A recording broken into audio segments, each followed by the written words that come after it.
আসসালামু আলাইকুম ভিউয়ার্স, কেমন আছেন সবাই? আশা করছি সবাই অনেক অনেক ভালো আছেন। ভিউয়ার্স, এই মুহূর্তে আপনারা যারা ভিপিএন দিয়ে ফেসবুক ব্যবহার করছেন, আমি সবাইকে রিকোয়েস্ট করব আমার আজকে ছোট্ট এই ভিডিওটি দেখে যাবেন। আজকের এই ভিডিও থেকে আপনি অনেক কিছু শিখতে পারবেন, অনেক কিছু শেখার আছে। তো ভিউয়ার্স, আপনারা সবাই জানেন সারা দেশে 4G ইন্টারনেট বন্ধ রাখা হয়েছে, শুধুমাত্র সীমিত আকারে ওয়াইফাই ইন্টারনেট চালু করা হয়েছে। তাতেও চলছে না ফেসবুক, কারণ বাংলাদেশে ফেসবুকের সার্ভার বন্ধ করে রাখা হয়েছে। তো আপনারা অনেকে যেটা করতেছেন, ভিপিএনের সাহায্যে আপনারা ফেসবুকে প্রবেশ করতেছেন, ফেসবুক পেজ অথবা প্রোফাইল থেকে বিভিন্ন ধরনের পোস্ট করতেছেন। তো ভিউয়ার্স, আপনি কি একবার ভেবে দেখেছেন এই ভিপিএন দিয়ে ফেসবুক ব্যবহার করার কারণে, ফেসবুক থেকে কোনো পোস্ট করার কারণে আপনার ফেসবুক পেজ অথবা প্রোফাইলের উপর কোনো ব্যাড প্রভাব পড়বে কিনা? ভিউয়ার্স, আপনারা স্ক্রিনে একটি মেসেজ দেখতে পাচ্ছেন, একটি ভায়োলেশনস আপনারা দেখতে পাচ্ছেন। আপনি যদি ভিপিএন দিয়ে ফেসবুকে প্রবেশ করার পর কোনো পোস্ট করেন, তাহলে আপনার আইডেন্টিটি হাইড করে পোস্ট করা হবে। আপনি যদি ফেসবুকে আইডেন্টিটি হাইড করে পোস্ট করেন, তাহলে সেটি ফেসবুকের ভাষায় একটি বড় স্ক্যাম। আপনি যদি এরকম একটি স্ক্যাম ফেসবুকে করেন, তাহলে সাথে সাথে আপনার পেজে অথবা প্রোফাইলে এই ভায়োলেশনটি আসবে, এবং আপনার পেজ অথবা প্রোফাইলে যদি মনিটাইজেশন থাকে, সাথে সাথে রেস্ট্রিক্ট হয়ে যাবে। আর যদি মনিটাইজেশন না থাকে, তাহলে আপনি এই ইস্যুটার কারণে আপনি মনিটাইজেশন পাবেন না। ভিউয়ার্স, আপনার পেজে যদি এই ইস্যুটা আসে, তাহলে এই ইস্যুটা ম্যানুয়ালি রিমুভ করতে পারবেন না। এটা আপনাকে ফেসবুকের কাস্টমার কেয়ারের সাথে কথা বলে রিমুভ করতে হবে।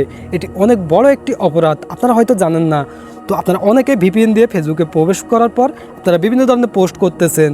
তো আমি আপনাদেরকে রিকোয়েস্ট করব, আপনারা ভিপিএন দিয়ে ফেসবুকে প্রবেশ করার পর কোনো পোস্ট করবেন না।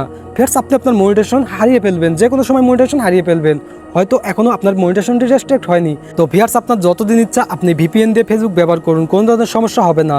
বাট আপনি ভিপিএন দিয়ে ফেসবুকে প্রবেশ করার পর আপনার ফেসবুক পেজ অথবা প্রোফাইল থেকে কোনো ধরনের পোস্ট করবেন না। যখনই আপনি ভিপিএন দিয়ে প্রবেশ করে আপনার পেজ অথবা প্রোফাইল থেকে কোনো পোস্ট করবেন, তখন আপনার আইডেন্টিটি হাইড করে পোস্ট করা হবে। তো ভিউয়ার্স, আপনারা হয়তো অনেকেই জানেন ভিপিএন কিভাবে কাজ করে। ভিপিএন কিন্তু আইডেন্টিটি হাইড করে কাজ করে। বাংলাদেশে ফেসবুকের সার্ভার বন্ধ, সেই কারণে আমরা ভিপিএন দিয়ে অন্য দেশের আইডেন্টিটি অ্যাক্টিভেট করে আমরা ফেসবুকে প্রবেশ করতে পারি, আমাদের আইডেন্টিটি হাইড করে। ফেসবুক মনে করে আমরা কোনো বাংলাদেশের নাগরিক নয়, যে কোনো দেশের অ্যাক্টিভিটি নিয়ে আমরা ফেসবুকে পোস্ট করি।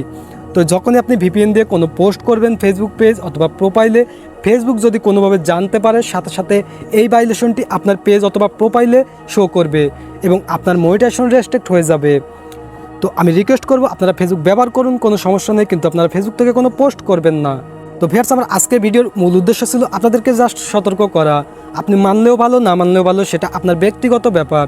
তো আমি আপনাদেরকে বলে গেলাম, আপনারা ভিপিএন দিয়ে ফেসবুক ব্যবহার করুন, কিন্তু কোনো পোস্ট করবেন না। তো আজকে ভিডিওটি পর্যন্ত একটি রিকোয়েস্ট করব, ভিডিওটি ভালো লাগলে অবশ্যই একটি লাইক দিবেন। প্রতিনিয়ত কোনো না কোনো হেল্পফুল ভিডিও যাতে আপনাদের মাঝে আমি পৌঁছে দিতে পারি, আমার চ্যানেলটি সাবস্ক্রাইব করে রাখবেন। তো সবাই ভালো থাকবেন, সুস্থ থাকবেন, দেখা হচ্ছে পরবর্তী কোনো ভিডিওতে ইনশাল্লাহ।